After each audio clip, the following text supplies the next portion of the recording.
Unité TV, Unité TV.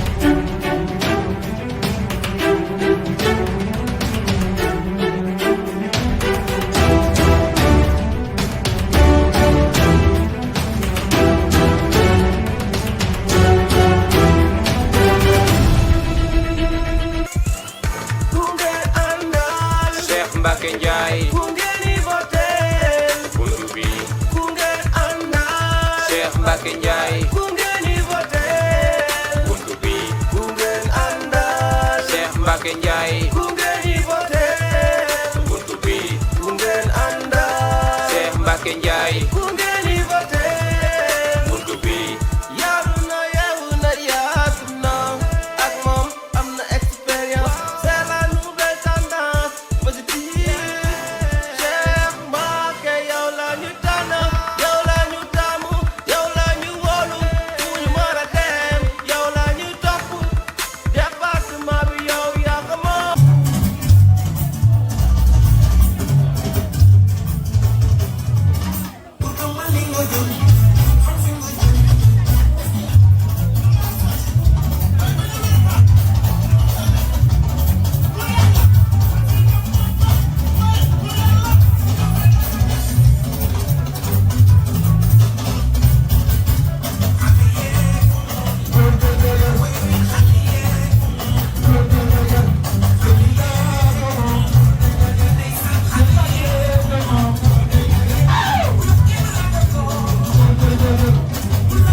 à l'unanimité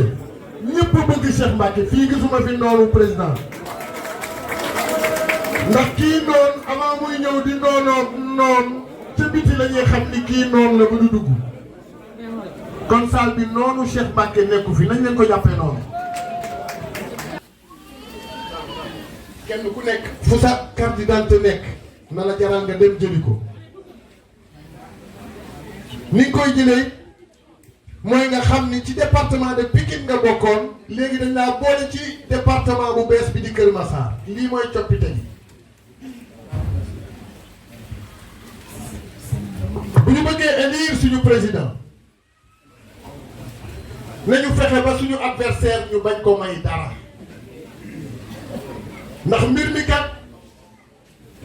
am na muuñ am na ree waaye am na ci yoo xam ni buñ fa accès soxlaatuñu ko muuñ soxlaatuñu ko ree ndax mbir mi du ay fo. Imam Lamine kon ñu jox ko mu ubbil ñu ñaan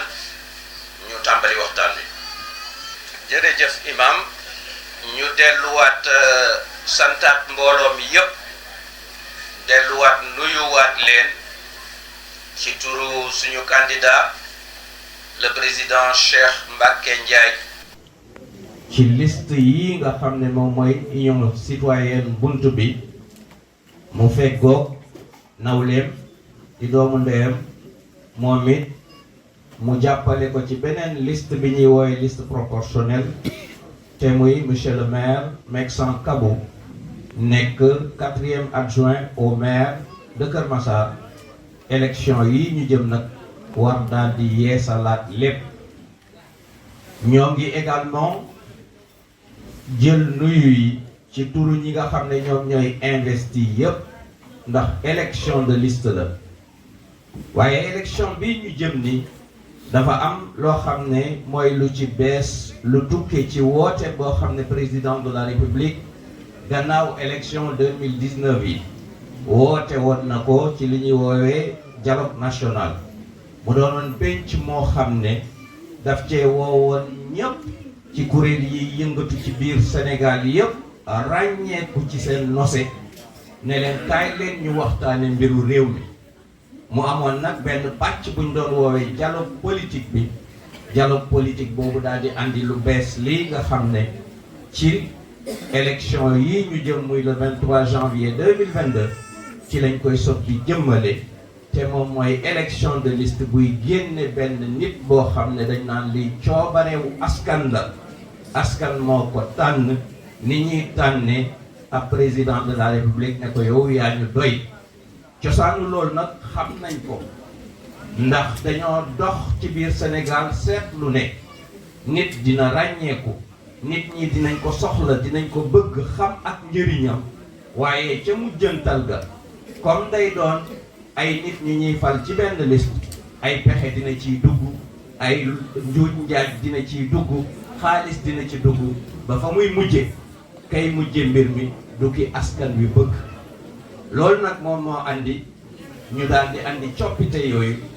président Cheikh Mbacké Ndiaye daal di jiite li nga xam ne moom mooy liste union citoyenne buntu bi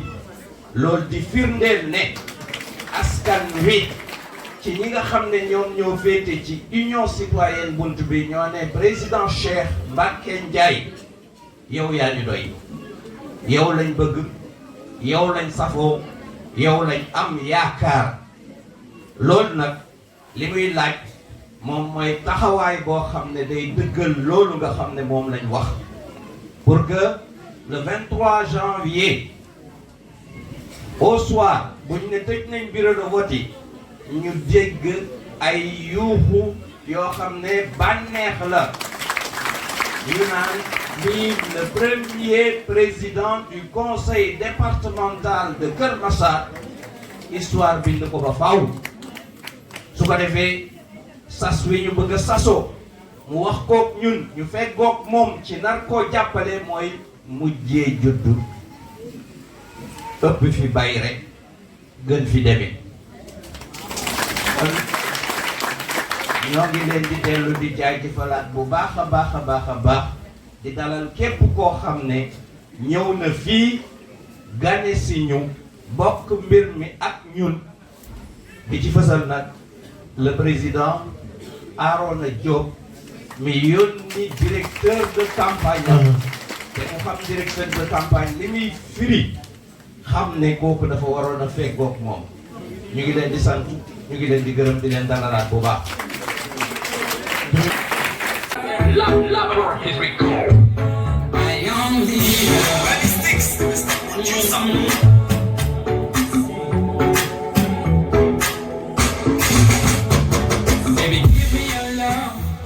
Baby, give me your love. You are my sunshine girl. Next to you, my only. Purchase your track.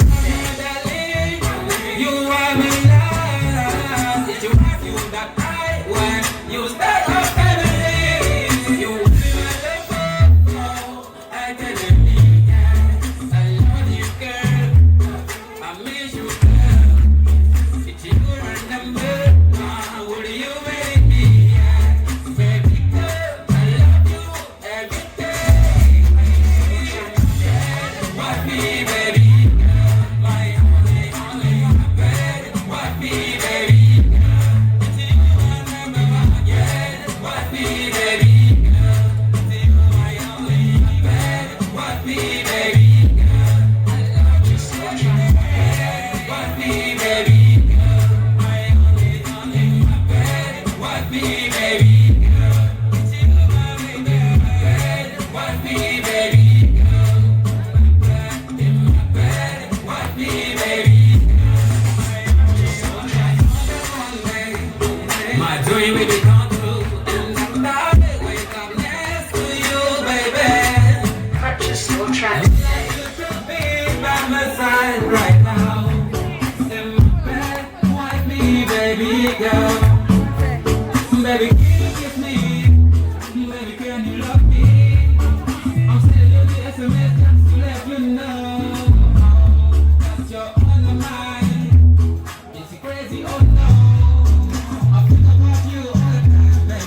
dama nekk adjoint au maire fii à Kër Massar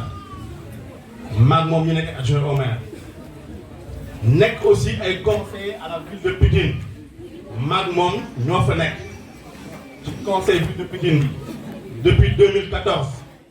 avec le maire Ablaye Timbo dama koy leeralal parce que après di ngeen xam yenn projet yoo xam ne nit ñaa koy mbubboo fii te defuñ ci lenn ñun ñi nga xam ne ñoo nekk ville de Pikine ñoo ko voté wax ko dox ko bu dugal ko Kër Massar moo tax may leeral présentation boobu fi ñu jëm fu nekk nii avec le président Cheikh Mbacké damay préciser Cheikh Mbacké li tax tey ñun nangoo ànd ak moom mooy gannaaw bi nga xam ne dañoo bokk ak moom président Macky Sall ñu gis ne fi mu nekk nii au niveau de Kër Massar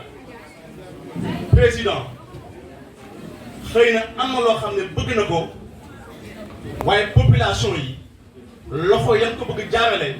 la ko population ne déet bëgg nañ la waaye boo ko jaaree ci loxo yooyu duñ la ko jox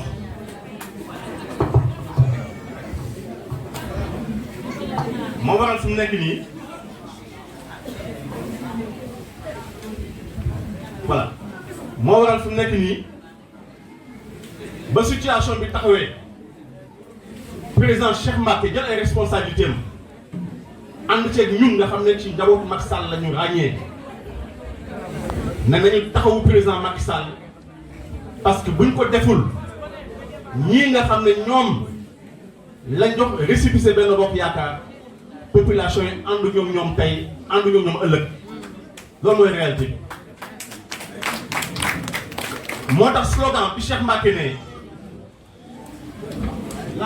le renouveau dans la continuité effectivement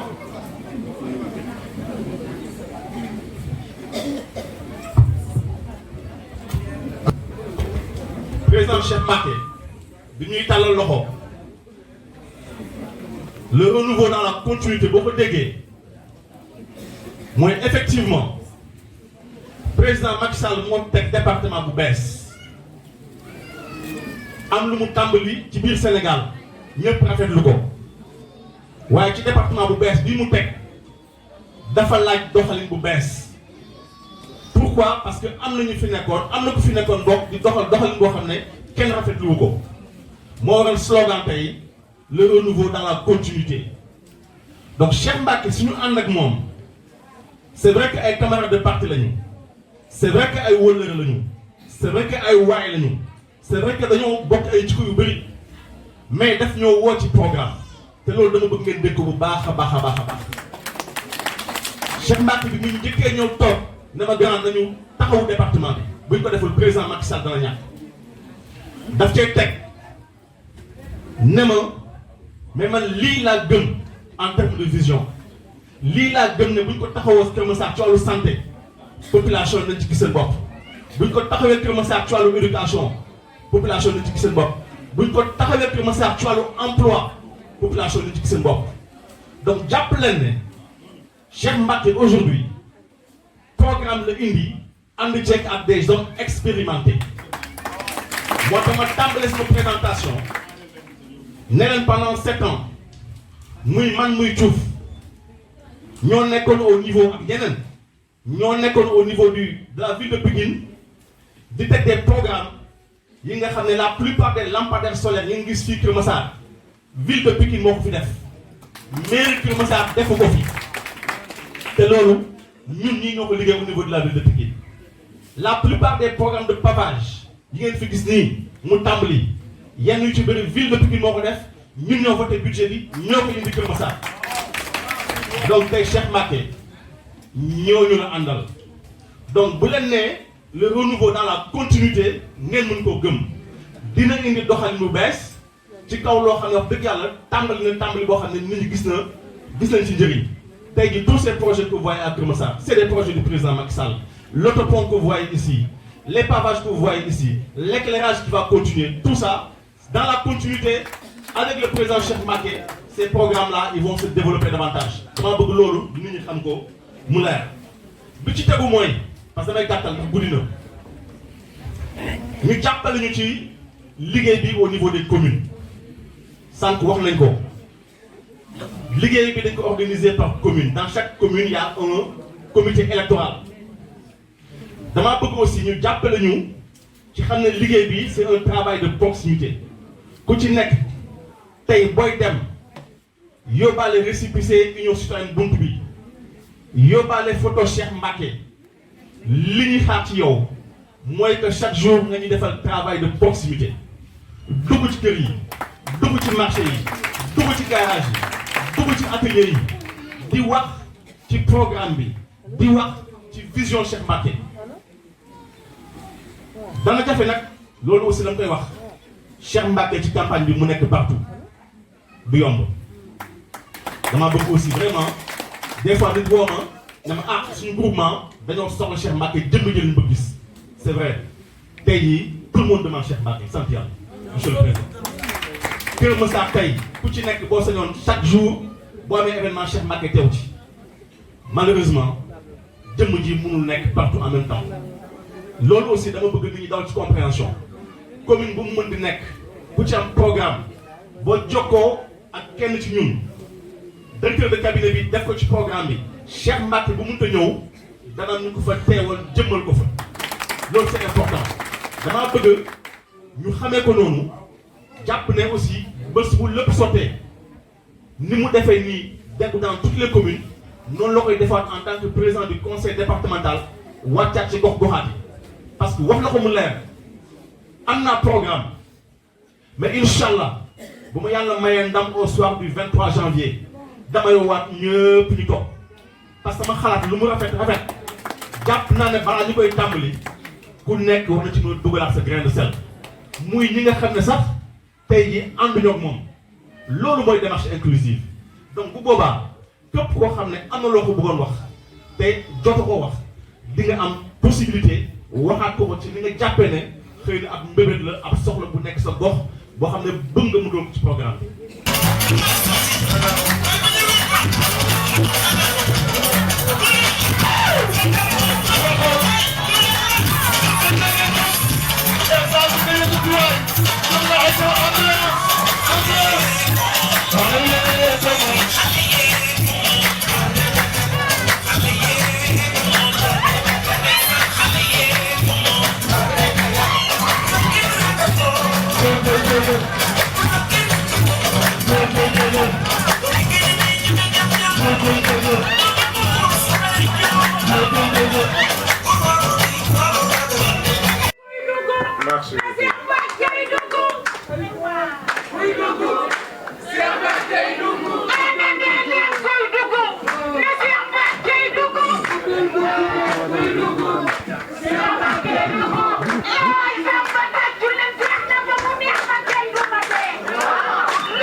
Merci beaucoup.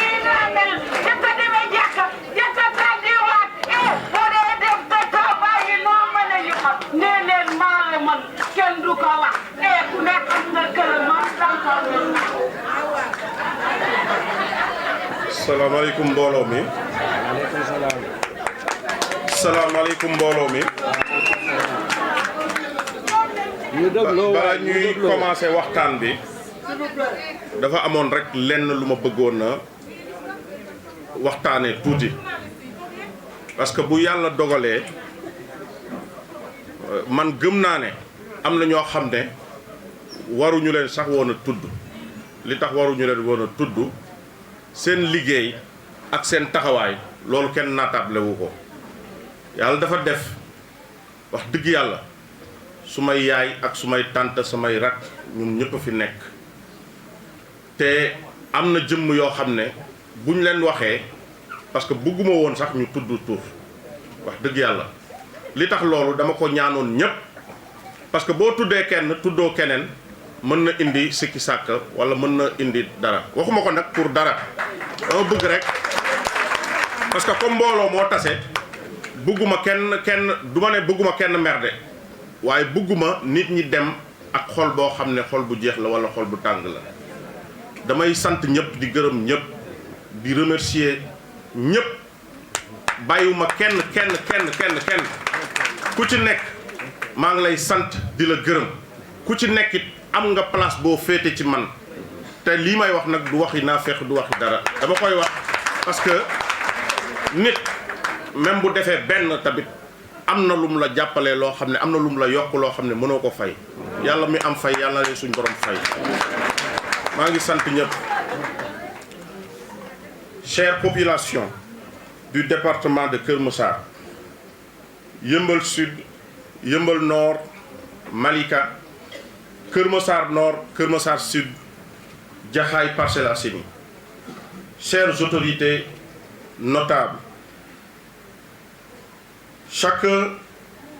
à son rang et qualité, je vous passe mes chaleureuses salutations. Chers investis de la liste Union Citoyenne Buntu Bi, pendant longtemps, je suis resté discret, effacé et distant. Je n'ai pas voulu,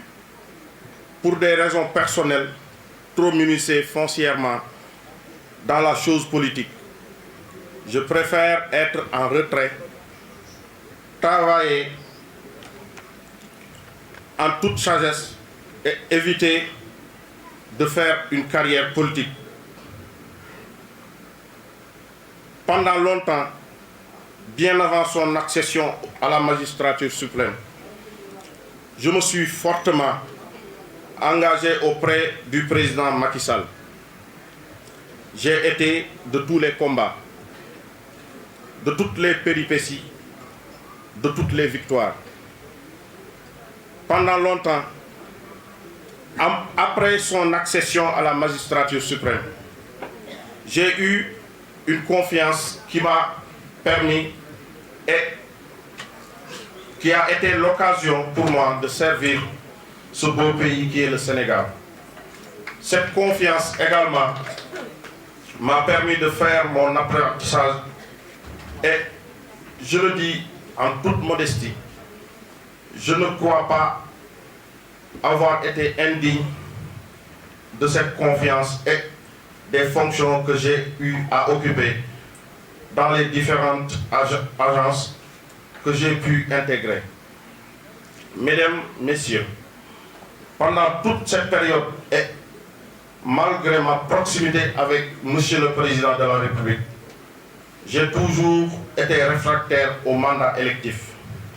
nonobstant les nombreux encouragements en ce sens. Et la date de la tenue des élections territoriales retenues, les positionnements et les guéguerres politiques teintées d'égoïsme, les manœuvres politiciennes et les coups bas prennent la place de la conscience politique. Devant cette situation, je me devais de me lever en toute lucidité et après de larges concertations, j'ai alors décidé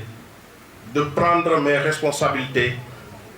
pour officialiser ma candidature à la présidence du conseil départemental de Keur Massar. Parce que pour moi, être président du conseil départemental de Keur Massar, c'est d'abord et avant tout être passionné de ce département.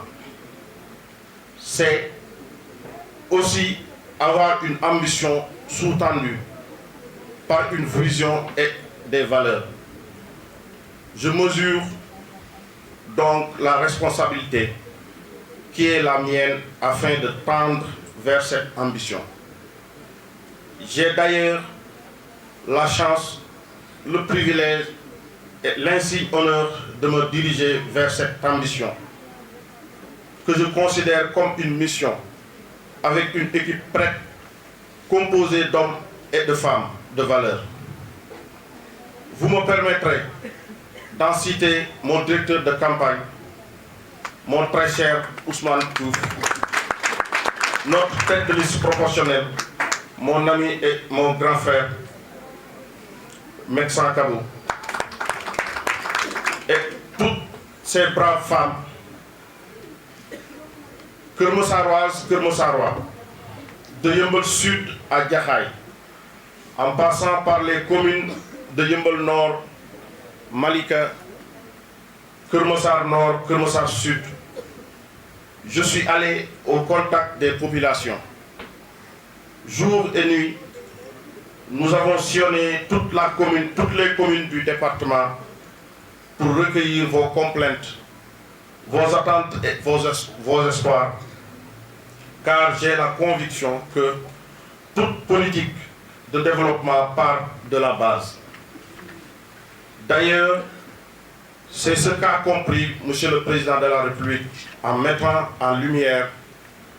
dans l'acte 3 de la décentralisation sa volonté de promouvoir des territoires viables, compétitifs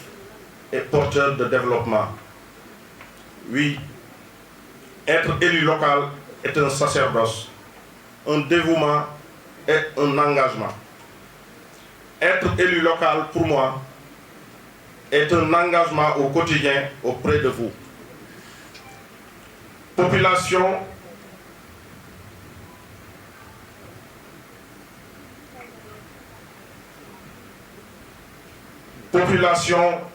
de Yeumbeul Sud.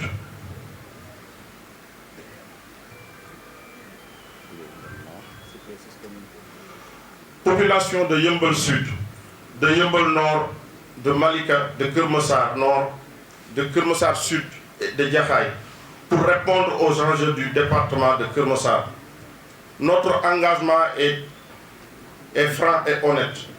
C'est un contrat social qui me liera à vous une fois à la présidence du conseil départemental de Kermossar. Ce contrat sera le prolongement de mes actions politiques. Nous sommes prêts pour relever le défi de demain de notre département. Un département nouveau qui sera porté par un homme nouveau, pour un nouvel élan. Ces défis ont pour nom un aménagement intelligent du territoire en tenant compte de sa dynamique actuelle afin de favoriser l'émergence du département. Améliorer le cadre de vie des populations grâce à une politique efficace d'assainissement de nos communes à travers un plaidoyer efficace. Promouvoir l'éducation et la formation de qualité en mettant à la disposition des étudiants du département des bourses d'études et une dotation en matériel didactique aux collèges et lycées du département. D'accorder des subventions annuelles aux structures de santé et une prise en charge sanitaire des personnes vulnérables et du troisième âge. De promouvoir les activités sportives et culturelles par la création d'équipes Fognon et la construction d'un stade départemental multifonctionnel. Instaurer une nouvelle gouvernance inclusive, participative, avec une démocratie locale ouverte. Mesdames, Messieurs, avec vous, nous voyons un Kermossar en grand. Nous dessinons ensemble les perspectives du Kermossar de demain. C'est pourquoi nous pensons aux générations futures. Le développement durable est notre principe d'action. Rien ne se fera sans vous. Tout se fera avec vous. Je me propose pour le conseil départemental de Kermossar une politique d'ouverture et de dialogue pour prendre à bras le corps les préoccupations des Massaroises et des Massarois. Les populations des 6 communes du département de Kermossar méritent des lendemains meilleurs et heureux. C'est pourquoi je sollicite vos suffrages. Le 23 janvier 2022 ne doit pas être pour vous, pour moi et pour nous tous l'aboutissement d'un parcours, mais plutôt le début d'un vrai contrat social. Je vous remercie. ñu ngi di wax ne toogaay bi yàgg na mais di leen wax ne rek sant bi ñu leen di sant bu am commencement la mais amul ab di wax ne rek suma xol sedd na trop trop trop trop yaakaaruma woon ne tey taxawaay bu mel ni Cheikh ak jëmmam ak jëmmam ji taxawaay bu mel ni population bu Kër Massar danañ ko am sama diggante ak ñoom waaye nag daf ñuy permettre pour ñu gën a yokk góorgóorlu daf ñuy permettre pour ñu xam fi ñu jëm fan la daf ñuy permettre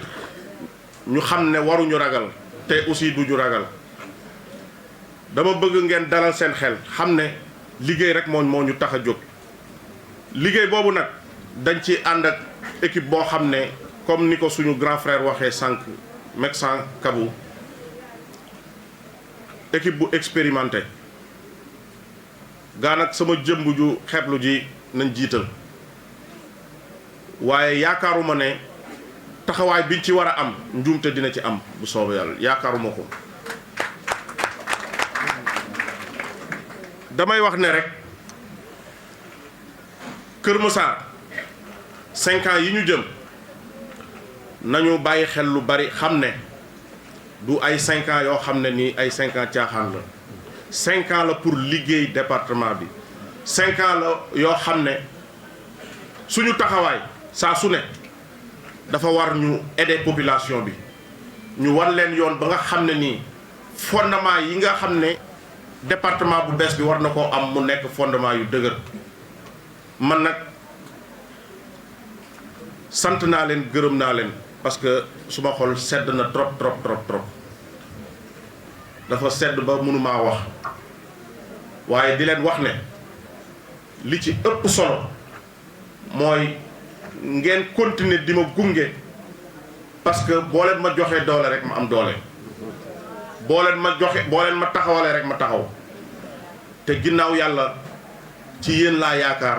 pour mën a dem ci kaw